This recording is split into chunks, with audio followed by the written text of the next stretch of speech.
গ্রাহক পর্যায়ে বিদ্যুতের দাম ইউনিট প্রতি বাড়ল ১.৫ টাকা। কার্যকর এ মাস থেকেই বাড়ানোর প্রতিবাদে জামাতের বিক্ষোভ কাল। প্রধানমন্ত্রীর সঙ্গে জাপানের ব্যবসায়ী প্রতিনিধি দলের সাক্ষাৎ। অর্থনীতির ক্ষতি কাটিয়ে ওঠার চেষ্টা করছে সরকার, জানালেন অর্থমন্ত্রী। শিশু রামিসা ধর্ষণ ও হত্যা মামলার রায় হতে পারে আগামী সপ্তাহেই। ক্ষমা চাইলেন প্রধান আসামি সোহেল। যুক্তিতর্ক উপস্থাপন কাল। দেখছিলেন ক্রাউন সিমেন্ট সংবাদ শিরোনাম। মূল্যস্ফীতির লাগাম টানার সরকারি প্রতিশ্রুতির মধ্যে এবার বাড়ানো হলো বিদ্যুতের দাম। কম বিদ্যুৎ ব্যবহার করেন এমন নিম্নবিত্ত নাগরিকদেরও গুনতে হবে বাড়তি টাকা। কারণ লাইফলাইন গ্রাহকদের জন্য দাম বাড়ানো হয়েছে ১৫%। এছাড়া গ্রাহকদের বিদ্যুৎ ব্যবহারের ধাপ অনুযায়ী সর্বোচ্চ ১৯.৯৪% এবং পাইকারি পর্যায়ে ১৯.৮৫% দাম বাড়িয়েছে Bangladesh energy regulatory commission BERC। চলতি মাস থেকেই বিদ্যুৎ বিলে এই বাড়তি টাকা গুনতে হবে গ্রাহকদের। রিপোর্ট করছেন রিশান নাসরুল্লাহ। বাংলাদেশ বিদ্যুৎ উন্নয়ন বোর্ড দেশে নেই বিনিয়োগ, বিদ্যুৎ গ্যাসের অভাবে থমকে আছে শিল্প উৎপাদন। মূল্যস্ফীতির চাপে হাঁসফাঁস করছে সাধারণ মানুষ। এমন পরিস্থিতিতে এবার বিদ্যুতের দাম প্রায় 20% বাড়িয়েছে সরকার। পার্সেন্টেজ হয়তো মনে হবে যে 15 তুলনায় হয়তো। বাংলাদেশ এনার্জি রেগুলেটরি কমিশন BERCর দাম বৃদ্ধির ঘোষণা বলছে, এখন থেকে লাইফলাইন গ্রাহকের প্রতি ইউনিট বিদ্যুতের দাম পড়বে 5 টাকা 32 পয়সা। আর সাধারণ গ্রাহকদের ধাপ অনুযায়ী গুনতে হবে 6 টাকা 18 পয়সা থেকে সর্বোচ্চ 17 টাকা 35 পয়সা। এর সাথে যুক্ত হবে হুইলিং চার্জের প্রায় 39 পয়সা। এছাড়া পাইকারি পর্যায়ে বাড়ানো হয়েছে 19.85%। বিদ্যুতে বিদ্যমান পাইকারি মূল্যহার ওয়েটেড এভারেজ 60 টাকা কিলোওয়াট ঘন্টা থেকে 1.39 টাকা কিলোওয়াট ঘন্টা বৃদ্ধি করে 8.39 টাকা কিলোওয়াট ঘন্টা পুনর্নির্ধারণ করার আদেশ প্রদান করা হয়েছে। বিদ্যুৎ বিতরণ সংস্থা কোম্পানিসমূহের বিভিন্ন গ্রাহক শ্রেণীর বিদ্যমান খুচরা বিদ্যুৎ মূল্যহার ওয়েটেড এভারেজ 9.11 টাকা কিলোওয়াট ঘন্টা থেকে 1.52 টাকা কিলোওয়াট ঘন্টা বৃদ্ধি করে 10.63 টাকা কিলোওয়াট ঘন্টা পুনর্নির্ধারণ করতে আদেশ প্রদান করা হয়েছে। বিদ্যুৎ বিতরণ সংস্থা ও কোম্পানিসমূহের বিভিন্ন গ্রাহক শ্রেণীর বিদ্যমান ডিমান্ড চার্জ অপরিবর্তিত রাখা হয়েছে। কমিশনের এই আদেশ বিল মাস জুন 2026 থেকে কার্যকর হবে এবং পরবর্তী নির্দেশ না দেওয়া পর্যন্ত বলবৎ থাকবে। ভর্তুকির পরিমাণটা দেখেন, ভর্তুকির পরিমাণ এত ছিল না। ক্যাপাসিটি চার্জ যদি আপনি দেখেন বৎসর বাড়ি, আপনি গত 5 বছরের যদি পরিসংখ্যান দেখেন ক্যাপাসিটি চার্জের ক্ষেত্রে এটা আসলে অনেকখানি বেড়ে গেছে। হ্যাঁ, এই দায় তো আসলে নিঃসন্দেহে সরকারের উপরেই বর্তাবে। BERCর হিসাব বলছে, দাম বৃদ্ধির পরও সরকারকে খাতে প্রায় 41,000 কোটি টাকা ভর্তুকি দিতে হবে। অর্থনীতিবিদরা বলছেন, ভর্তুকির টাকা জনগণের পকেট থেকে নেওয়া হয়, তাই বিদ্যুতের দামের বাড়তি চাপ এলোমেলো করবে জীবনযাত্রাকে। এমন সিদ্ধান্তে সরকারের জনপ্রিয়তা কমতে পারে বলেও মনে করেন অর্থনীতি বিশ্লেষকরা। এই বিদ্যুতের দাম একবার বাড়লে সেটার কমে না। আর ইন্ডাস্ট্রিতে যেরকম একটা ডিসকন্টেন্ট আছে, প্রচুর অসন্তোষ আছে শিল্পপতিদের মধ্যে, যারা কারখানা মালিক তাদের মধ্যে। এখন এই যে অতিরিক্ত দাম যেটা হলো, এটার কারণে যদি উৎপাদন কমিয়ে দেয় মানুষ, যদি কারখানা বন্ধ করে দেয় অনেকে, তাহলে সেক্ষেত্রে আসলে তখন সরকার কি করবে? পরিস্থিতি তো সাময়িক। শান্তি চুক্তি যখন হবে তখন কিন্তু সেই শান্তি চুক্তি প্রক্রিয়া কিন্তু চলছে। তখন পর্যন্ত আমরা ধৈর্য ধরে সবাই মিলে এটাকে মোকাবেলা করতে পারতাম। আসলে এই বিদ্যুতের দাম এত বাড়ানোর দরকার ছিল না। 5% বাড়ালেই যথেষ্ট ছিল। এই গরিব মানুষের জন্য 15% অনেক বেশি।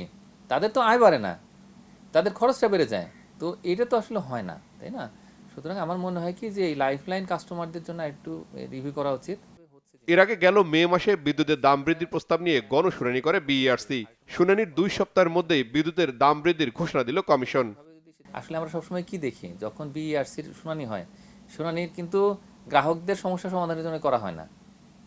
এটা করা হচ্ছে যে বিদ্যুৎ বিতরণকারী যে কোম্পানিগুলো আছে, যারা উৎপাদন করছে, তাদের অনুরোধের প্রেক্ষিতেই কিন্তু এই বারবার শুনানি হয় এবং তখন দাম বাড়ানোই শুধু হয়, দাম আর কখনো কমানো হয় না। তার মানে পুরো এই শুনানিটা অনেকটাই মনে হচ্ছে যে এটা নাটক। রিশান নাসরুল্লাহ, বাংলা ভিশন, ঢাকা। বিদ্যুতের দাম বৃদ্ধির ফলে বাড়বে সংসার খরচ, বাড়তে পারে নিত্য প্রয়োজনীয় দ্রব্যের দামও। আশঙ্কা সাধারণ মানুষের।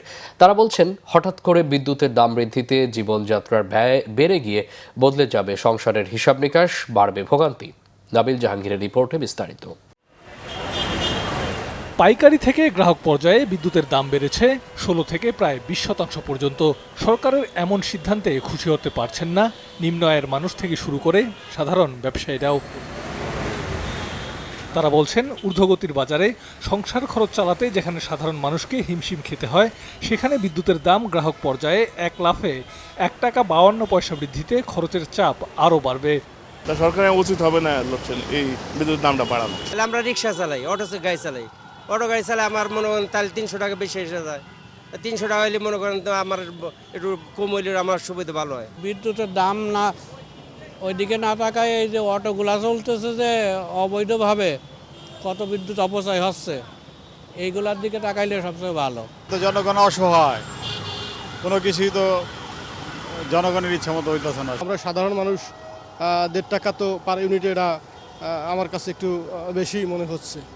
বিদ্যুতের দাম বেড়ে যাওয়ায় ব্যবসা এবং উৎপাদন খরচ বাড়বে, যার ফলে নিত্যপণ্যের দাম 15 থেকে 20% পর্যন্ত বাড়তে পারে বলেও আশঙ্কা করছেন অনেকে।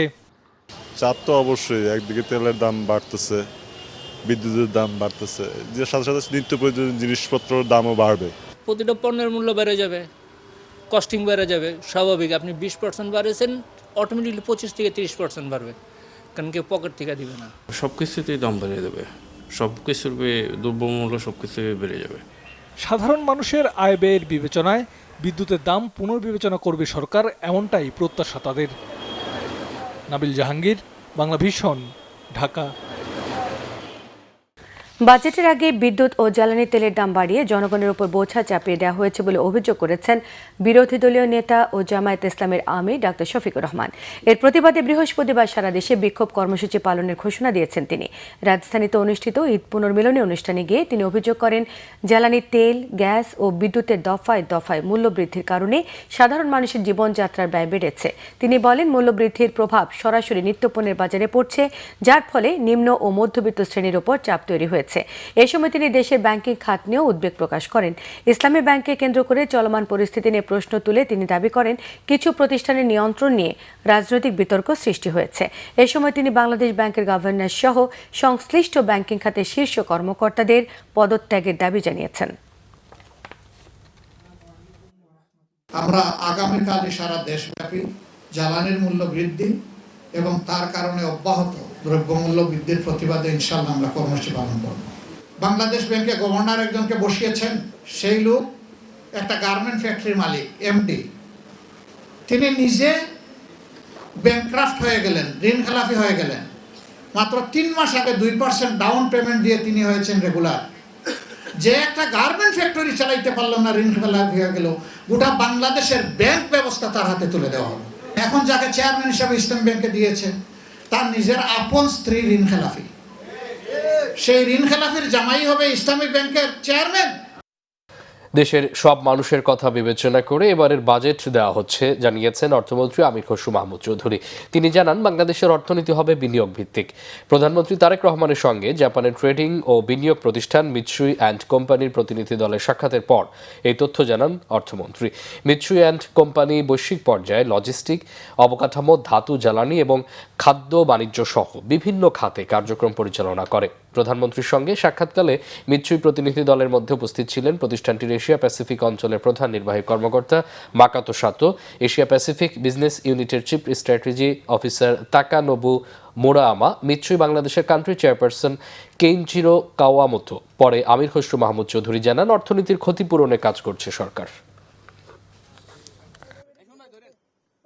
বাংলাদেশকে যে ঋণ নির্ভর ঋণ ডেটের মধ্যে একটা ট্র্যাপের মধ্যে চলে যাচ্ছিলাম, সেখান থেকে আগামী দিনে ফিরে আসার জন্য যে পাবলিক ফাইন্যান্স ম্যানেজমেন্ট দরকার, আমরা সেভাবেই করার চেষ্টা করছি, যাতে করে ক্রমান্বয়ে ঋণ উপর নির্ভর কম করে বিনিয়োগের উপর বেশি নির্ভর করতে হবে আমাদেরকে।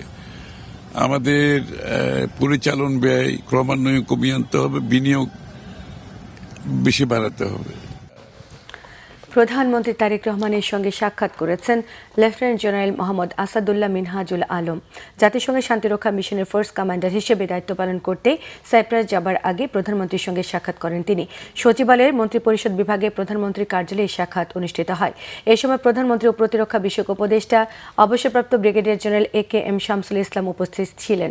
লেফটেন্যান্ট জেনারেল মিনহাজুল আলম আগামী শুক্রবার নিউ ইয়র্কে জাতিসংঘের সদর দপ্তরের উদ্দেশ্যে ঢাকা ত্যাগ করবেন। সেখানে দাপ্তরিক কার্যক্রম শেষ করে করে সাইপ্রাসে জাতিসংঘ শান্তিরক্ষা বাহিনীর 23তম ফোর্স কমান্ডার হিসেবে দায়িত্ব গ্রহণ করবেন তিনি।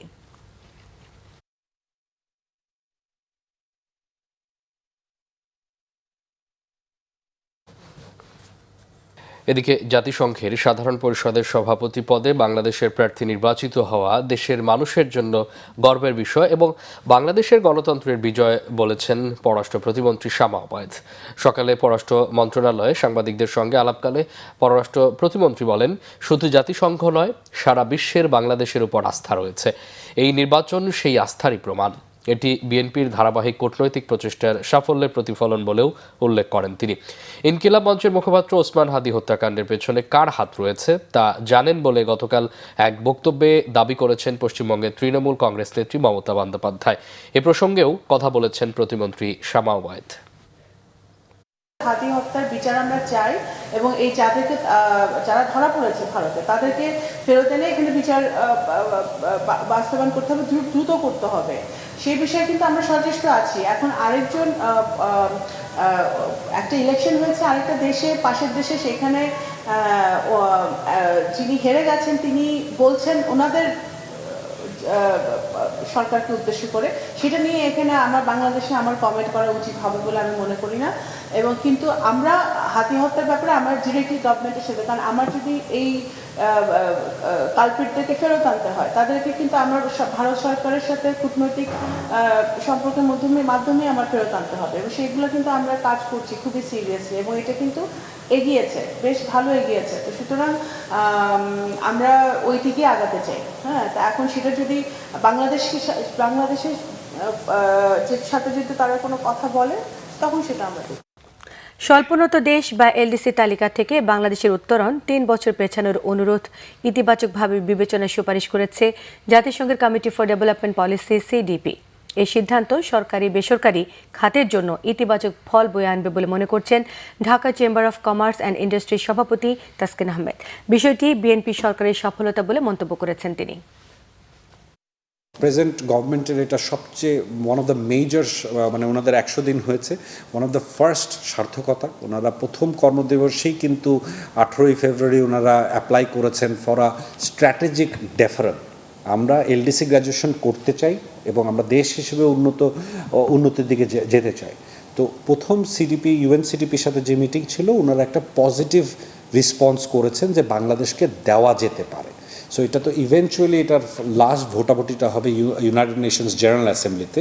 সো এখনও কিন্তু কাজ শেষ হয়নি। এটা অবশ্যই একটা ভালো দিক। আমাদের both private sector and public sector আমাদের এলডিসি থেকে বেরিয়ে আসার জন্য আমরা কিছুটা সময় পাবো। তো এটা ফাইনাল কলটা ইউএনজিএতে ভোটাভুটির মাধ্যমে হবে। আমার মনে হয় সরকারকে আরও লেগে থাকতে হবে আনটিল সেপ্টেম্বর যখন এটার ভোটাভুটিটা হয়। হাদি হত্যাকাণ্ডের আসামি পশ্চিমবঙ্গে গ্রেফতার হয়েছিল, তবে ভারতের স্বরাষ্ট্রমন্ত্রী এই বিষয়ে সে সময় মুখ খুলতে নিষেধ করেছিলেন বলে জানিয়েছেন মমতা বন্দ্যোপাধ্যায়। বিধানসভা নির্বাচনে পরাজয়ের পর মঙ্গলবার প্রথম রাজনৈতিক কর্মসূচিতে এই বিস্ফোরক মন্তব্য করেন পশ্চিমবঙ্গের সাবেক মুখ্যমন্ত্রী ও তৃণমূল কংগ্রেস নেত্রী মমতা বন্দ্যোপাধ্যায়। নাম না উল্লেখ করে বাংলাদেশের ইনকিলাব মঞ্চের মুখপাত্র ওসমান হাদী হত্যার পেছনে কার হাত রয়েছে তা জানেন বলে দাবি করেন তিনি। এ বিষয়ে মুখ খুললে বাংলাদেশ উত্তাল হয়ে যাবে বলেও মন্তব্য করেন মমতা। বলেন, বাংলাদেশ থেকে একটা বড় খনিকে রাজ্য পুলিশের এসটিএফ গ্রেফতার করেছিল, যা নিয়ে বাংলাদেশে অনেক আন্দোলন হয়েছিল। ওই হত্যাকারীরা মেঘালয় সীমান্ত দিয়ে পশ্চিমবঙ্গে চলে আসে। মমতা দাবি করেন, আসামিকে গ্রেফতারের পর কেন্দ্রীয় স্বরাষ্ট্রমন্ত্রী ফোন করে তাকে নির্দেশ দেন রাজ্য পুলিশকে জানিয়ে দিতে এই খবর যেন বাইরে না যায়। আগামীকাল বৃহস্পতিবার সন্ধ্যায় মশাল মিছিল এবং শুক্রবার বাদ জমা সারা দেশে বিক্ষোভ সমাবেশের ডাক দিয়েছে ইনকিলাব মঞ্চ। ওসমান হাদী হত্যার দ্রুত বিচার নিশ্চিত এবং খুনিদের দেশে ফিরিয়ে আনার দাবিতে বুধবার বিকেলে ঢাকা বিশ্ববিদ্যালয়ের মথুর ক্যান্টিনের সামনে সংবাদ সম্মেলনে কর্মসূচির ঘোষণা দেন ইনকিলাব মঞ্চের সদস্য সচিব আব্দুল্লাহ আল জাবের।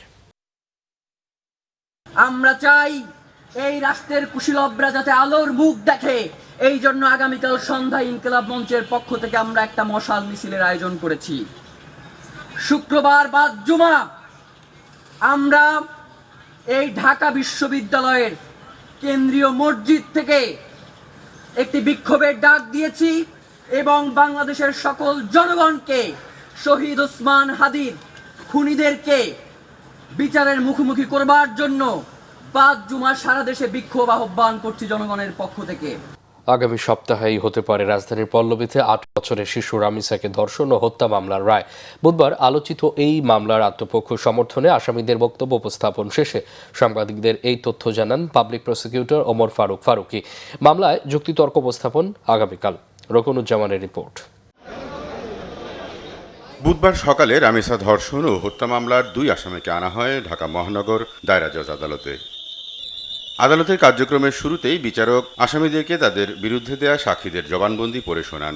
পরে আসামিদের বক্তব্য জানতে চাইলে প্রথমে নিজেকে নির্দোষ দাবি করলেও পরে ক্ষমা চান মামলার প্রধান আসামি সোহেল রানা। আরেক আসামি সোহেলের স্ত্রী স্বপ্না খাতুন নিজেকে সম্পূর্ণ নির্দোষ দাবি করেন। বিচার দ্রুত শেষ করতে বৃহস্পতিবারের মধ্যে যুক্তিতর্ক উপস্থাপন শেষ করার চেষ্টা করা হবে বলে জানান বিশেষ পাবলিক প্রসিকিউটর।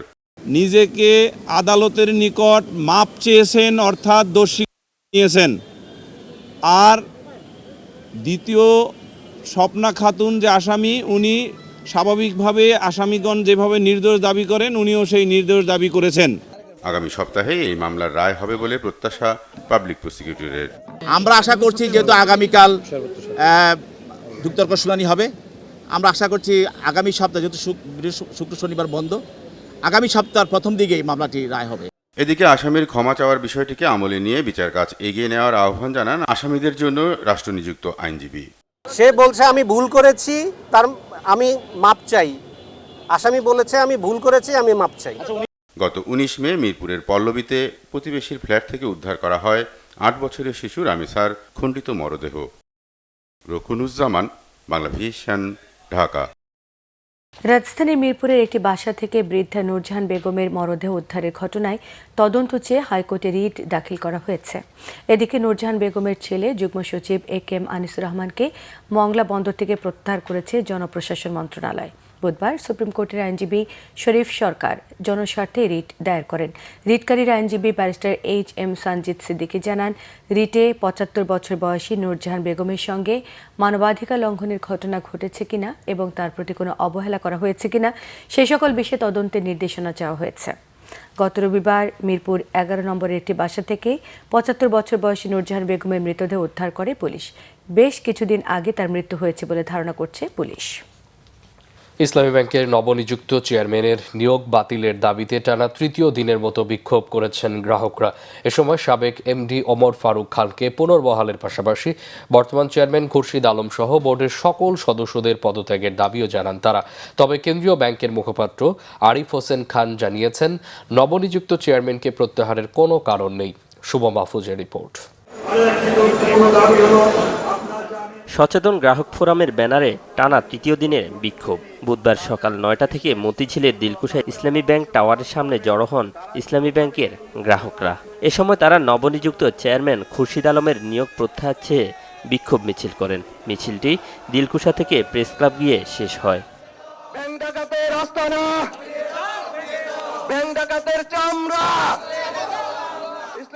আন্দোলনকারী গ্রাহকদের দাবি, দুর্নীতির অভিযোগ থাকা সত্ত্বেও খুরশিদ আলমকে ইসলামী ব্যাংকের চেয়ারম্যান নিয়োগ দিয়ে বাংলাদেশ ব্যাংক আবারও একটি বিশেষ গোষ্ঠীর নিয়ন্ত্রণে দিতে চায় ইসলামী ব্যাংককে।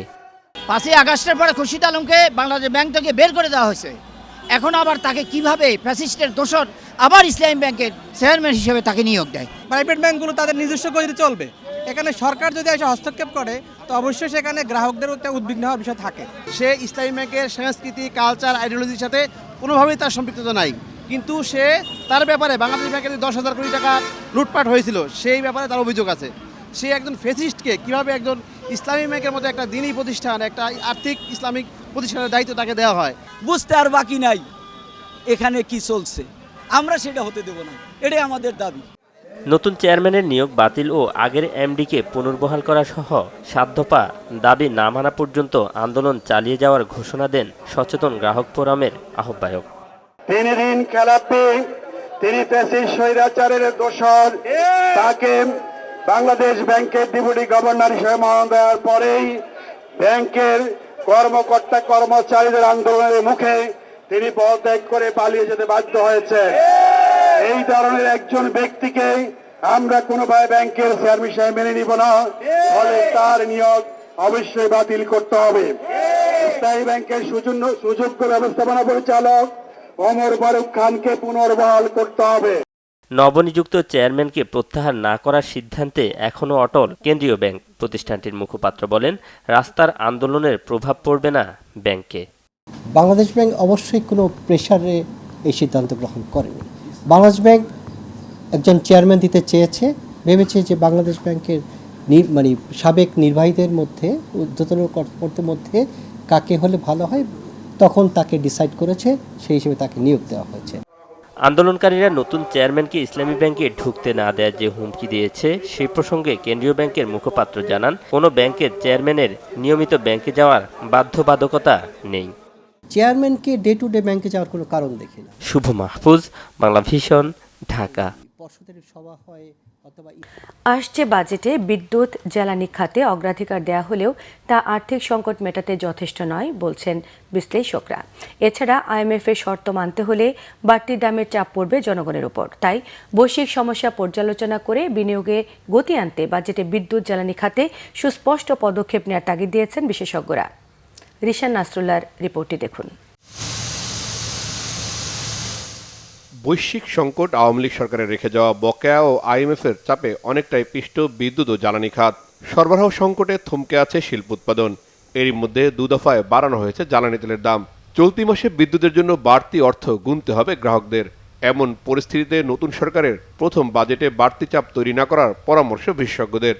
আগামী বাজেটে আমাদের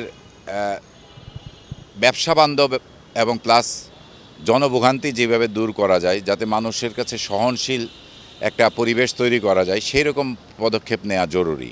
সব কিছুতেই একটা মূল্যস্ফীতি ঘটছে। এই বিষয়টাকে অ্যাডজাস্ট করে কিভাবে এমন একটা বাজেট করা যায় যাতে জনগণের জন্য জনবান্ধব একটা বাজেট তৈরি করা যায় এবং ব্যবসা বান্ধব বাজেট তৈরি করা যায়, এই বিষয়টাই আমার মনে হয় বাজেটে বিশেষভাবে নজর দেওয়া জরুরি। মানুষ ভাবছে যে গত 15 বছরের শাসনের পরিবর্তনের ফলে গণতান্ত্রিক শাসন এসে তাদেরকে যে রিলিফ দিবে, সেই রিলিফ দেওয়ার কিন্তু কোনো রকম সুযোগ সরকার রাখছে না। এখন দুটো প্রশ্ন মানুষের মধ্যে আসতে পারে। এক, সরকার কি তাহলে এই দুর্বৃত্তদের সঙ্গে রিনেগোশিয়েট করছে, নাকি সে জনগণকে একটা স্বস্তি দিতে চায়? জনগণকে যদি স্বস্তি দিতে চায় তাহলে বিদ্যুতের মূল্য বাড়িয়ে তো জনগণকে আপনি স্বস্তি দিতে পারবেন না। বাজেটে ফোকাস দেওয়া উচিত যে কোনো অবস্থায় যাতে আগামী 1 বছর বিদ্যুতের দাম না বাড়ে, সেই রকম একটা বাজেট করা উচিত, যে আমরা অন্তত 1 বছর মানুষকে স্বস্তি দেখা। দাতা গোষ্ঠীর চাপে নয়, নিজস্ব সক্ষমতার ভিত্তি বিবেচনায় পদক্ষেপ নেওয়ার তাগিদ বিদ্যুৎ ও জ্বালানি বিশেষজ্ঞদের। আগের সরকারের মতো এই সরকারও আইএমএফ নির্ভরশীলতার দিকে যাচ্ছে। সুতরাং ওই আইএমএফকে নিয়ে সমস্যাটা হলো যে আইএমএফ হচ্ছে ভর্তুকি সবসময় কমাতে বলে, তারা পাইকারিভাবে ভর্তুকি কমাতে বলে, কিন্তু ভর্তুকির কারণ দূর করতে বলে না কখনো। যেমন বিদ্যুৎ খাতে ভর্তুকি যে কারণে হচ্ছে, এই যে আমদানি নির্ভর বিদ্যুৎ কাঠামো, কিংবা আমদানি, বিদেশি ঋণ, বিদেশি কোম্পানি নির্ভর যে জ্বালানি বিদ্যুৎ খাত, এইটা যখন এটা কিন্তু আইএমএফ, বিশ্ব ব্যাংকের পরামর্শের একটা ফলাফল। তারা কিন্তু প্রাইভেট কোম্পানি, বিদেশি কোম্পানির বিনিয়োগ, এই সমস্ত জিনিসগুলোকে সবসময় তারা উৎসাহিত করে।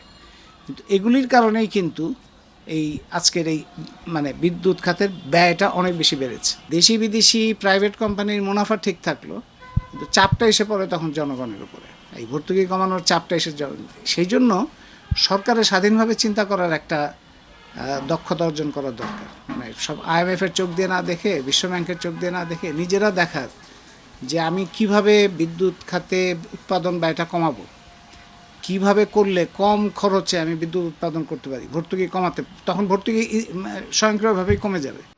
আগামী অর্থ বছরের জন্য ঘোষিত বার্ষিক উন্নয়ন কর্মসূচি এডিবিতে বিদ্যুৎ ও জ্বালানি খাতে নিরাপত্তা নিশ্চিতে বরাদ্দ রাখা হয়েছে প্রায় 32,692 কোটি টাকা। রিশান নাসরুল্লাহ, বাংলা ভিশন, ঢাকা। হাম ও এর উপসর্গে সারা দেশে আরও 7 জনের মৃত্যু হয়েছে। নতুন করে আক্রান্ত হয়েছে 1265 শিশু। তীব্র গরম ও আবহাওয়ার পরিবর্তনের প্রভাব হামের বিস্তারকে আরও জটিল করে তুলতে পারে বলে আশঙ্কা চিকিৎসকদের। তাই হামের চিকিৎসা পরবর্তী 4 থেকে 6 সপ্তাহ শিশুকে বিশেষ যত্ন ও সচেতনতার উপর জোর দিচ্ছেন তারা। রিপোর্ট সৈয়দ আব্দুল মুহিতের। মৃত্যুর একেবারে কাছ থেকে ফিরে স্বস্তিতে নেই হামে আক্রান্ত ছোট্ট শিশু নরসিংদীর তামজিদ। বাংলাদেশ শিশু হাসপাতালের আইসিইউতে 15 দিন আর হাম ইউনিটে আরও 5 দিন থাকার পরও শ্বাসকষ্ট, নিউমোনিয়া সহ নানা জটিলতা তার পিছু যেন ছাড়ছেই না। ওদের লাইফ সাপোর্টে ছিল, লাইফ সাপোর্ট এখানে এখন একটু মোটামুটি আছে। ওই তো এই সময় চোখে চাইতোই না, অনেক অসুস্থ ছিল, এখন একটু তাকায় তো। হামের সাথে ডায়রিয়া, জ্বর আর শ্বাসকষ্টে কাবু 8 মাসের শিশু রায়ান। কিছু সময় পরপরই ঘুমিয়ে পড়ছে মায়ের কোলে। আর ঝিনাইদহের তাসপিয়া রক্তে ইনফেকশন নিয়ে হাসপাতালে 12 দিন থাকার পর জানতে পারে হামে আক্রান্ত। হাসপাতালে নতুন করে হামের চিকিৎসায় অনেকটা ক্লান্ত তার শরীর। পরীক্ষা করা হয়েছে, ওখানে শুধু রক্তের পরীক্ষা আর প্রস্রাব পরীক্ষা করছে। এখানে এসে যে অনেকগুলো টেস্ট করা লাগে, আমাদের ঝিনাইদহ জেলা পর্যায়ের এত অবগত হয়নি এখনো। ডায়রিয়া, তারপরে জ্বর আর হাম, শ্বাসকষ্ট হইতাছে অনেক। আইসিইউর সামনে 9 মাসের শিশু আব্দুর রহমানের ফিরে আসার অপেক্ষায় প্রহর গুনছেন তার বাবা। বিপরীতে হাম ইউনিটের বিছানায় শুয়ে রোমান অপেক্ষায় আছে আইসিইউ। ডাক্তার বলছে যে আইসিইউ খালি নেই, খালি হলে পরে দিবে। কালকে যেরকম 11,000 টাকার উপরে গেল, কারণ একটা অক্সিজেন মাস্ক নিয়ে আসলাম 6,100 টাকা। তারপরে আরও ওষুধ পানি আনছি, প্রায় এগুলো মিলে জিলা টেস্ট মিলে প্রায় 11,000 টাকার মতো। চিকিৎসকরা বলছেন হামে আক্রান্তদের সংখ্যা কমলেও এই রোগ পরবর্তী জটিলতায় উদ্বেগ বাড়ছে। প্রচণ্ড ওয়েদার গরমের সময় ডায়রিয়া একটা প্রকোপ হতে পারে, সেভাবে হামের যে রোগীগুলো আসতেছে সেগুলোতে স্বভাবতই আরও বেশি খারাপ হয়ে যাচ্ছে। এক্ষেত্রে হাম, এর মধ্যে গরম, তার মধ্যে আবার যেগুলি শ্বাসকষ্ট যে সমস্যায় ভুগতেছে, নিউমোনিয়া ভুগতেছে, গরম ওয়েদারটা তো এটা ডেফিনেটলি এই প্রবলেমটাকে আরও অ্যাগ্রাভেট করতেছে। যে হাম থেকে ভালো হয়ে যাওয়ার পরে 4 থেকে 6 সপ্তাহ আপনারা আইসোলেটেড থাকবেন, ভিড়ে রয়ে চলবেন এবং হাই প্রোটিন ডায়েট আমরা খেতে বলি। নিউমোনিয়ায় মৃত্যুর আশঙ্কা থাকায় সন্তানদের নিয়ে হাসপাতালে আসার চাপ বাড়ছে বলেও জানান চিকিৎসকরা। সৈয়দ আব্দুল মুহিত, বাংলা ভিশন, ঢাকা। রাজধানী মগবাজারে আদ্দিন হাসপাতালে 6 নবজাতকের মৃত্যুর ঘটনায় তদন্ত প্রতিবেদন জমা দিয়েছে তদন্ত কমিটি। তবে এই প্রতিবেদন কাল বুধবার খোলা হবে বলে জানান স্বাস্থ্য মন্ত্রণালয়ের গণসংযোগ কর্মকর্তা মাহমুদুল হাসান।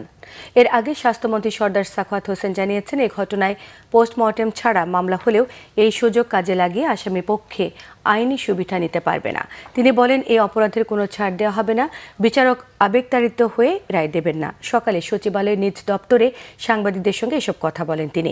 স্বাস্থ্যমন্ত্রী জানান, চীন ও বাংলাদেশের যৌথ উদ্যোগে 5টি শহরে আধুনিক নকশায় নারীদের জন্য আধুনিক হাসপাতাল তৈরি করা হবে। এছাড়াও 5টি বিভাগীয় শহরে শিশুদের জন্য 200 শয্যার বিশেষায়িত হাসপাতাল ডিসেম্বরের মধ্যে উদ্বোধন করার তথ্য জানিয়েছেন তিনি। পাশাপাশি 492টি উপজেলায় 50 শয্যার হাসপাতালকে 101 শয্যা বিশিষ্ট হাসপাতালে রূপান্তরিত করা হবে বলে জানিয়েছেন স্বাস্থ্যমন্ত্রী। যদিও আবেগতাড়িত হয়ে জাজ সাহেবরা রায় দেবেন না, but it is the reality যে 6টা বেবি সম্পূর্ণ অবহেলার কারণে মারা গিয়েছে এবং রাজুকও যে রিপোর্ট দিচ্ছে সেটাতে টোটালি আনঅথরাইজড ইন্টারনাল স্ট্রাকচার। সবকিছু বিবেচনায় আমার মনে হয় না এই মামলায় তারা কোনো বেনিফিট পাবে বা এই অপরাধে তারা কোনো ছাড় পাবে, আমার মনে হয় না। স্থানীয় সরকার, পল্লী উন্নয়ন ও সমবায় মন্ত্রণালয়ের মন্ত্রী বিএনপির মহাসচিব মির্জা ফখরুল ইসলাম আলমগীর বলেছেন, ধমক দিয়ে আর পিটিয়ে ক্ষমতায় টিকে থাকা যায় না। বুধবার বিকেলে ঠাকুরগাঁয়ের ভল্লী উপজেলা পরিষদ এর অস্থায়ী কার্যালয় উদ্বোধন শেষে কুমারপুর উচ্চ বিদ্যালয় মাঠে আয়োজিত গণসংবর্ধনা অনুষ্ঠানে সংবর্ধিত অতিথির বক্তব্যে তিনি একথা বলেন। মির্জা ফখরুল বলেন, ক্ষমতায় টিকে থাকতে হলে ভালো কাজের মধ্য দিয়ে জনগণের আস্থা অর্জন করতে হবে। বিগত 17 বছরের নির্বাচনে মানুষ ভোট দিতে পারেনি উল্লেখ করে তিনি বলেন, এবারের নির্বাচনে মানুষ স্বাধীনভাবে ভোট দিতে পেরেছে। এই নির্বাচনে দেশের জনগণ বিএনপির উপর আস্থা রেখেছে, তারেক রহমানের উপর আস্থা রেখেছে।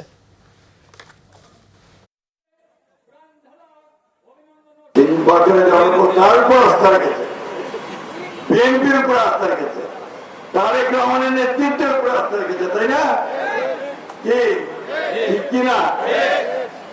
এবং 2/3 বেশি আসনে ভোট দিয়ে জয়যুক্ত করেছে, 213টা আসনে, তাই না?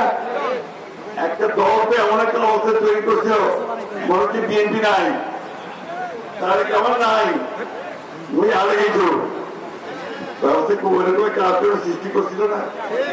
আল্লাহর কি অশেষ সহমত দেখেন যে মানুষ ভাবে এক হয় আরেক, সেই ভোট দিয়ে মানুষ আমাদেরকে ভোট দিয়ে নির্বাচিত করেছে। সেই জন্যই বন্ধুগণ, যারা বিএনপি করেন তাদের দায়িত্ব এখন অনেক বেশি আগের চেয়ে। জনগণ আপনাদের উপর আস্থা রেখেছে, সেই আস্থার মূল্য আপনাদেরকে দিতে হবে।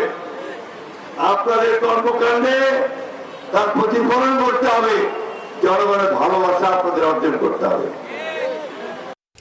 অর্থ ও পরিকল্পনা মন্ত্রী আমির খসরু মাহমুদ চৌধুরী জানান, বিগত আওয়ামী লীগ সরকারের আমলে প্রকল্প নেওয়া হতো পকেট ভরানোর জন্য। এমন অনেক প্রকল্প নেওয়া হয়েছে যার কোনো প্রয়োজন ছিল না, আর এখন প্রকল্প গ্রহণ করা হচ্ছে রিটার্ন কি আসবে সেই বিবেচনা করে। রাজধানীতে একটি হোটেলে ঢাকা ফোরাম ইনিশিয়েটিভ আয়োজিত প্রাক বাজেট আলোচনায় এসব কথা বলেন তিনি। অর্থ পরিকল্পনা মন্ত্রী আরও জানান, ব্যবসার সবচেয়ে বাধা নিয়ন্ত্রণমূলক আমলাতান্ত্রিক ব্যবস্থা, তাই ব্যবসা বাণিজ্যে পরিচালনা ব্যয় কমানো এবং সহজীকরণ সর্বোচ্চ গুরুত্ব দিচ্ছে সরকার। আগামী বাজেটে এর সুনির্দেশনা থাকবে বলে তিনি জানিয়েছেন। বলেন, অর্থনীতির সুবিধা সবার কাছেই যেতে হবে, তাই সবাইকে অর্থনীতির ধারায় যুক্ত করতে হবে। দুর্নীতি কমাতে বন্দর রাজস্ব আদায় সহ সব ক্ষেত্রেই ডিজিটালাইজেশন করা হবে জানিয়ে চট্টগ্রাম বন্দরে অনিয়ম দুর্নীতি নিয়ে কড়া সমালোচনা করেছেন অর্থ ও পরিকল্পনা মন্ত্রী।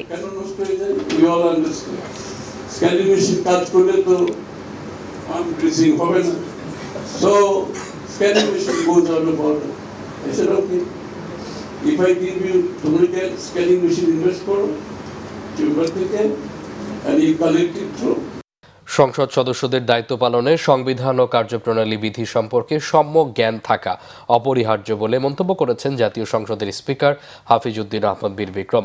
তিনি বলেন, কার্যপ্রণালী বিধি কেবল প্রশাসনিক আনুষ্ঠানিকতা নয়, বরং জনপ্রতিনিধিদের দায়িত্ব বাস্তবায়নের কার্যকর হাতিয়ার। বুধবার জাতীয় সংসদ সচিবালয়ের শপথ কক্ষে সংসদ সদস্যদের জন্য আয়োজিত সংবিধান, কার্যপ্রণালী বিধি ও সংসদীয় কার্যক্রম বিষয়ক ওরিয়েন্টেশন কর্মসূচিতে এ কথা বলেন স্পিকার। অনুষ্ঠানে ডেপুটি স্পিকার, চিফ হুইপ, বিরোধী দলীয় নেতা, ইউএনডিপির আবাসিক প্রতিনিধি এবং সুইজারল্যান্ডের রাষ্ট্রদূত উপস্থিত ছিলেন। অনুষ্ঠানে deputy speaker barrister Kaisar Kamal বলেন, জনগণের প্রতিনিধি হিসাবে সংসদ সদস্যদের অধিকার ও দায়িত্ব কার্যপ্রণালী বিধির মাধ্যমে নির্ধারিত হয়েছে। 2 দিন ব্যাপী এই ওরিয়েন্টেশন কর্মসূচির প্রথম ধাপে সাধারণ ও সংরক্ষিত নারী আসনের সংসদ সদস্যরা অংশ নেন। সংসদীয় কার্যক্রম সম্পর্কে নবনির্বাচিত সংসদ সদস্যদের দক্ষতা ও সক্ষমতা বাড়াতেই এই আয়োজন বলে জানিয়েছেন জাতীয় সংসদ সচিবালয়। সংবিধান ও প্রাসঙ্গিক আইনগত কাঠামো, কিন্তু সেই ক্ষমতার বাস্তব প্রয়োগ ঘটে কার্যপ্রণালী বিধির মাধ্যমে। কার্যপ্রণালী বিধি কেবল প্রশাসনিক আনুষ্ঠানিকতা নয়, এটি এমন একটি কার্যকর হাতিয়ার যার মাধ্যমে একজন সংসদ সদস্যের ভূমিকা, দায়িত্ব ও অধিকার বাস্তব রূপ পায়। মুক্তিযুদ্ধ বিষয়ক প্রতিমন্ত্রী ইঞ্জিনিয়ার ইশরাক হোসেন বলেছেন, মুক্তিযুদ্ধকে বিএনপি ধারণ করে। কোনো দল বা ব্যক্তি যে হোক না কেন যদি মুক্তিযোদ্ধাদের অসম্মান করার চেষ্টা করে, তাহলে প্রয়োজনে আরেকটি গণ অভ্যুত্থান হবে। দুপুরে নোয়াখালী সোনাইমুড়ির নন্দিয়াপাড়া বীরশ্রেষ্ঠ রুহুল আমিন স্মৃতি জাদুঘর পরিদর্শন শেষে মুক্তিযোদ্ধাদের সঙ্গে এক মতবিনিময় সভায় তিনি সব কথা বলেন, মুক্তিযুদ্ধ এবং বাংলাদেশকে অসম্মান করতে দেওয়া হবে না, প্রয়োজনে তাদের পাকিস্তান পাঠিয়ে দেওয়া হবে। তিনি বলেন, 71-এ বাংলাদেশ প্রতিষ্ঠার পর বারবার এদেশে রক্তাক্ত করে বহু আন্দোলন হয়েছে। আরও আন্দোলন দরকার হলে বাংলাদেশের মানুষ তা করবে, কিন্তু 1971 সাল এবং মহান মুক্তিযুদ্ধকে যারা খাটো করে দেখবে, শহীদ জিয়ার আদর্শের সৈনিকরা তা কোনোদিন মেনে নেবে না। প্রতিমন্ত্রী আরও জানিয়েছেন, যারা 71-এ বাংলাদেশের স্বাধীনতা বিরোধিতা করেছে, মা বোনদের ধর্ষণ করেছে এবং পাক হানাদার বাহিনীকে সঙ্গে নিয়ে মুক্তিযোদ্ধাদের হত্যার জন্য গ্রামে গ্রামে চষে বেরিয়েছে, আজ তাদের দলের আস্ফালন দেখা যাচ্ছে। তিনি বলেন, প্রধানমন্ত্রী তারেক রহমানের নির্দেশে সবাই আন্দোলন সংগ্রাম করেছে, গুলির মুখে দাঁড়িয়েছিলাম।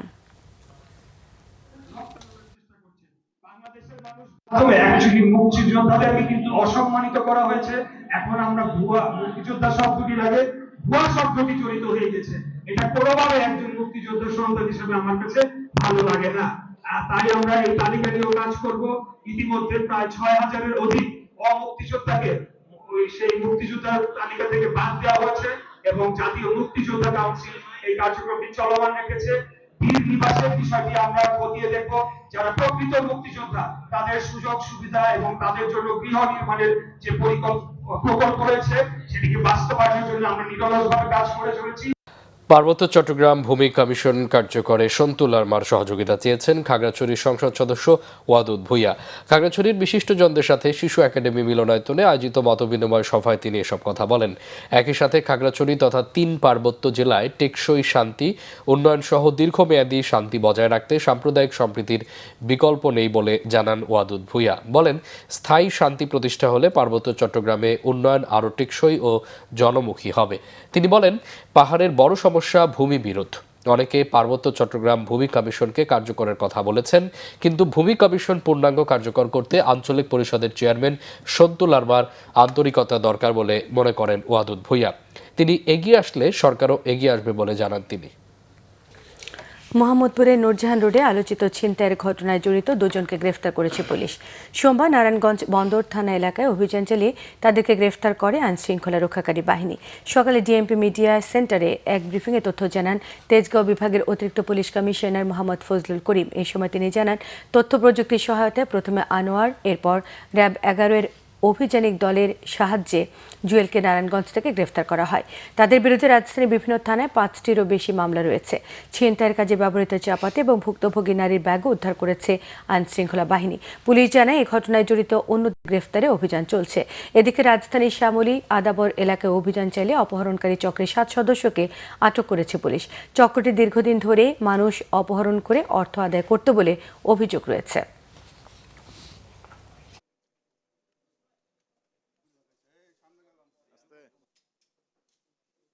দুজনের মধ্যে হচ্ছে আপনারা দেখেছেন চাপাতি হাতে একজন ছিল, ওনার নাম হচ্ছে জুয়েল, আর ট্রলি ব্যাগ যে ট্রাকে উঠালেন উনি ছিল আনোয়ার। আমরা দুজনকে অ্যারেস্ট করেছি। আর এর সাথে আমাদের এখন পর্যন্ত যে পাচ্ছে মাস্টার মাইন্ড হিসেবে একজন, আমি তদন্তের স্বার্থে তার নাম এখানে বলছি না, আমরা তাকেও আইডেন্টিফাই করেছি, আমরা তাকেও অ্যারেস্ট করতে সক্ষম হব।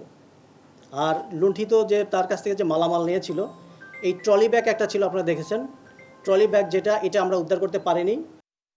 সাংবাদিক দম্পতি সাগর রুনি হত্যা মামলার সবশেষ অবস্থা জানতে attorney general barrister Ruhul Quddus কাজলের সঙ্গে দেখা করেছেন তাদের একমাত্র সন্তান মেঘ। বুধবার অ্যাটর্নি জেনারেলের অফিসে যান মেঘ এবং মামলার বাদী ও নিহত রুনির ছোট ভাই নওশের আলী রোমান। মামলার অগ্রগতি নিয়ে হতাশা ব্যক্ত করেন তারা। এ সময় অ্যাটর্নি জেনারেল বলেন, ঘটনার সময় যারা তদন্তের দায়িত্বে ছিলেন তাদের হদিস পাওয়া যাচ্ছে না। এর মধ্যে এই মামলার তদন্তে গঠিত টাস্কফোর্স আদালতে একটি অগ্রগতির প্রতিবেদন জমা দিয়েছে। এই টাস্কফোর্স মামলার সকল দিক তদন্ত করছে বলে জানান তিনি। পাশাপাশি বিচার নিয়ে মেঘের উৎকণ্ঠার কথা তদন্ত কর্মকর্তাদের কাছে তুলে ধরার আশ্বাস দেন অ্যাটর্নি জেনারেল। 2012 সালের 11 ফেব্রুয়ারি নিজ বাসায় নির্মম হত্যার শিকার হন সাংবাদিক দম্পতি সাগর সরোয়ার ও মেহেরুন রুনি। দীর্ঘদিন ধরে আসলে এটা নিয়ে অনেকভাবে চেষ্টা করছে, আসলে যতটুকু আমাদের সামর্থ্যের মধ্যে থাকে। তারপরে আপনার যেই গভর্নমেন্টের সময় হয়েছে, সেই গভর্নমেন্ট চলে যাওয়ার পর ইন্টারিম গভর্নমেন্টের সময় আমরা একটা আশারও দেখেছিলাম। নতুন গভর্নমেন্ট যখন আসলো, এই কয় মাসে কিন্তু এই গভর্নমেন্ট আসলে এই বিচারটা নিয়ে, তদন্ত নিয়ে একটা কোনো শব্দ আসলে ব্যবহার করেননি। তো আমাদের তো আসলে হতাশা, আমরা এমনি হতাশা ডুবে আছি। আওয়ামী লীগ সরকার ক্ষমতায় ছিল, তৎকালীন স্বরাষ্ট্রমন্ত্রী ঘটনার অবহিত পরে সেখানে গেছেন, সাংবাদিকরা গেছেন, মিডিয়া কর্মীরা গেছেন, এবং সে সময় দায়িত্বরত সরকারি বিভিন্ন আইনশৃঙ্খলা রক্ষাকারী বাহিনীর যারা দায়িত্বপ্রাপ্ত ব্যক্তি ছিলেন, বড় বড় ব্যক্তি, তারাও সেখানে গেছেন। ঘটনার অব্যবহিত পরে যে সমস্ত আইনশৃঙ্খলা রক্ষাকারী বাহিনীর দায়িত্বপ্রাপ্ত ব্যক্তিরা ঘটনাস্থলে ক্রাইম সিনে গেছেন, তারা আনট্রেসেবল, তাদেরকে কোনোভাবে ট্রেস করা যাচ্ছে না। তো আমি যতটুকু মনে করি আপনাদের এই কনসার্নটা আমি যারা তদন্তকারী কর্মকর্তা আছেন তাদের কাছে আমি তুলে ধরব।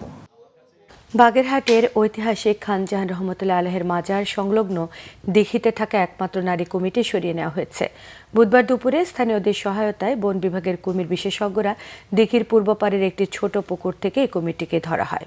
3 দিন আগে কমিটির আক্রমণে এক শিশুর মৃত্যুর ঘটনায় জননিরাপত্তার স্বার্থে প্রশাসনের সিদ্ধান্ত নেয়।